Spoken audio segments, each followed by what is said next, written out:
tudo bem? Estamos de volta para continuar conversando com você, né, trocando uma ideia com você sobre os temas diversos do direito constitucional e para a gente ter motivo para a nossa conversa, né? Já que pelo menos para mim é um monólogo, eu fico aqui falando, eu imagino que você esteja aí ouvindo e quem sabe também falando alguma coisa, de repente dialogando comigo. O que a gente tem ainda pela frente é a questão 69, nós na última aula corrigimos a terceira assertiva, e agora nós vamos para a quarta assertiva da questão 169. São elementos essenciais do Estado de Direito a submissão do Estado, seus agentes e dos particulares ao império da lei, de cuja elaboração o povo participa direta ou indiretamente, a separação dos poderes, a enunciação dos direitos fundamentais. Se nós não tivéssemos essa posição de subserviência à lei, o caos se instalaria. Então a ordem ela é fundamental para o desenvolvimento. A Glóbara do Pavilhão já diz, ordem e progresso, é um lema do positivismo francês, adotado por nós aqui no início da nossa República. Então a concepção da submissão à lei, da submissão não só dos agentes públicos, mas dos particulares aos direitos fundamentais, a separação, a independência e a harmonia dos poderes, essa ideia de que os poderes eles são independentes, mas independência não significa subserviência, quer dizer, o judiciário não é subserviente ao executivo e vice-versa, mas sim, também, por outro lado, não significa oposição sistemática. Deve-se buscar uma harmonia entre os três poderes.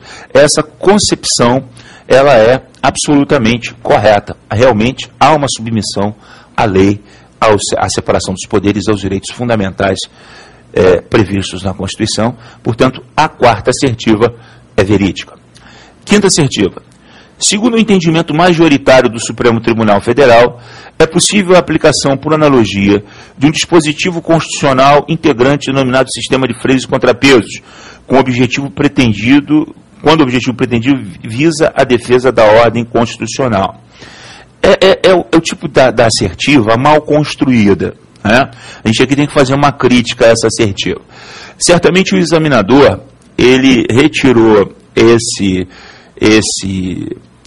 fragmento de texto de um contexto de uma decisão do Supremo Tribunal Federal. E entendeu o examinador que essa assertiva é falsa. Porque naquele contexto foi essa a decisão.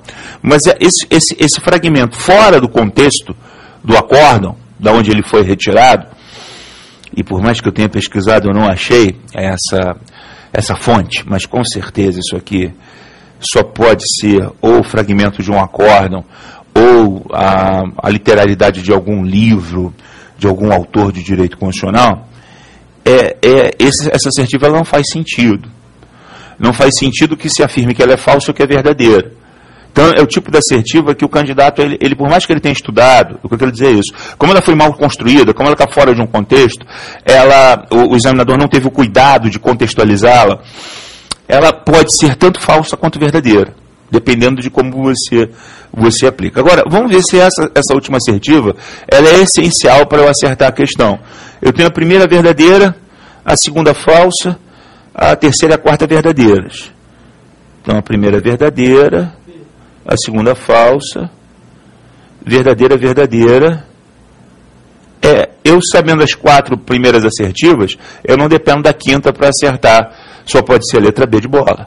Quer dizer, ela não me deixa entre duas. Mas aqui foi muito mal construída, realmente foi uma assertiva muito mal feita. De vez em quando isso acontece. Então a opção correta na questão 169 é a opção B de bola. Tudo bem, gente? Vamos prosseguir então agora com a questão 170, que fala sobre direitos e garantias fundamentais, assinale V ou F. Vamos direto à primeira assertiva, que diz o seguinte. Segundo precedentes do Supremo Tribunal Federal, a ofensa à intimidade e à vida privada praticada por um senador, ainda que no exercício de sua atividade parlamentar, não o exime do pagamento de indenização por danos materiais ou morais, porque esta hipótese não está coberta pela imunidade material que lhe confere a Constituição de 88. Está coberta sim. A gente já viu o artigo 53. Hoje, depois da emenda 35, não só a imunidade material, mas a formal, mas também a material, e ele, na material, ele é inviolável, inclusive civilmente. Então, não há dúvidas de que a primeira assertiva é falsa. Tranquilo, qualquer pessoa que tenha lido, só lido o artigo 53, chega a essa conclusão. Segunda assertiva, segundo a jurisprudência do Supremo Tribunal Federal, a inviolabilidade do sigilo das correspondências, das comunicações telegráficas e de dados não é absoluta, sendo possível sua interceptação sempre excepcionalmente, com fundamento em razões de segurança pública, de disciplina prisional ou de preservação da ordem jurídica, quando este direito estiver sendo exercido para cobertar práticas ilícitas. Exato, verdadeiro, a gente sabe que a interceptação de comunicação telefônica é perfeitamente possível dentro dos limites, como ele diz aqui muito bem, né? Sempre excepcionalmente, mas a regra geral, auto-aplicável da inviolabilidade. Bloqueadores de telefonia celular em presídios também. O Supremo já teve a oportunidade de se manifestar sobre esse conflito entre normas constitucionais. Terceira assertiva. Segundo a jurisprudência do Supremo Tribunal Federal, a contribuição confederativa como instrumento essencial, segundo a jurisprudência do Supremo Tribunal Federal, a contribuição confederativa como instrumento essencial para a manutenção do sistema de representação sindical, um direito coletivo dos trabalhadores, é compulsória para os integrantes de uma categoria patronal ou laboral sindicalizado ou não. Essa é a terceira assertiva e ela é considerada falsa, porque houve aqui uma confusão entre contribuição confederativa e imposto sindical. Quarta assertiva. Aplicado o princípio da reserva legal a uma determinada matéria, constante do texto constitucional, a sua regulamentação só poderá ser feita por meio de lei em sentido formal, não sendo possível disciplinar por meio de medida provisória ou lei delegada. Isso também é falso, né? Porque a gente sabe que existem matérias que podem ser regulamentadas por medida provisória e por lei delegada, exceto aquelas que estão taxativamente colocadas no artigo 62, parágrafo 1º, ou no 68, parágrafo 1º, respectivamente. E última assertiva, segundo a Constituição Federal de 88, o princípio da anterioridade, garantia individual do contribuinte, não se aplica ao decreto presidencial que alterar a alíquota de imposto sobre produtos industrializados, IPI. Perfeito, não se aplica, é uma exclusão. A gente tem o princípio da anterioridade, a regra geral é que se você faz a majoração de um tributo, essa majoração, você cria um tributo, essa majoração ela só pode começar a incidir a partir do primeiro dia do exercício financeiro subsequente. E existe o princípio da anterioridade regra, portanto, e existe o princípio da anterioridade nonagesimal, que é um pouco mais rigoroso. O que acontecia? O pessoal começava a publicar as leis para alterar tributo em final de dezembro. No mês de dezembro, aí em janeiro, o tributo já incidia. Então, para evitar isso, existe o princípio da anterioridade nonagesimal. Se a lei é publicada, por exemplo, em dezembro, e ela majora o tributo, esse tributo ele só pode incidir em meados de março, ou seja, 90 dias depois. Então, existe o princípio da anterioridade regra e o princípio da anterioridade nonagesimal, 90 dias, nonagesimal. O nonagesimal é mais rigoroso do que o princípio da anterioridade regra, mas ambos, como nós já vimos, em outros momentos, são cláusulas pétreas, ok? E, portanto, a lei não pode burlar, existem exceções, o IPI é uma dessas exceções. A opção que é a correta, né? Falso, verdadeiro, falso, falso e verdadeiro. Opção isso? Isso. Questão 171, número bom, né? 171, né?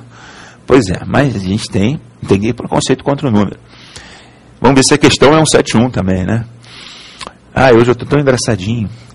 Vamos lá. A Organização do Estado Brasileiro, marque VOF. Primeira assertiva.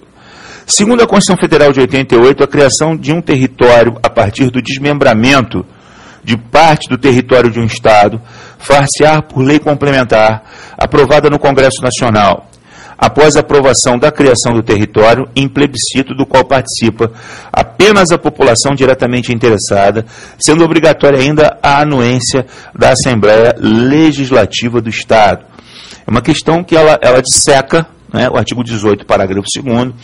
É claro que tudo que está colocado nela é fruto de uma interpretação doutrinária, uma vez que não foi criado nenhum território após o advento dessa Constituição. Ao contrário, a Constituição de 88, ela extinguiu territórios federais de Roraima e de Amapá, transformando-os em estados, no artigo 14 do Ato das Disposições Transitórias, e no artigo 15, parágrafo 1º do Ato Transitório também, ela extingue o território de Fernando de Noronha e o reincorpora ao Estado de Pernambuco. No artigo 13 do Ato Transitório, cria o Estado de Tocantins, desmembramento do Estado de Goiás, que integra a região norte, não centro-oeste. O Estado de Tocantins integra a região norte.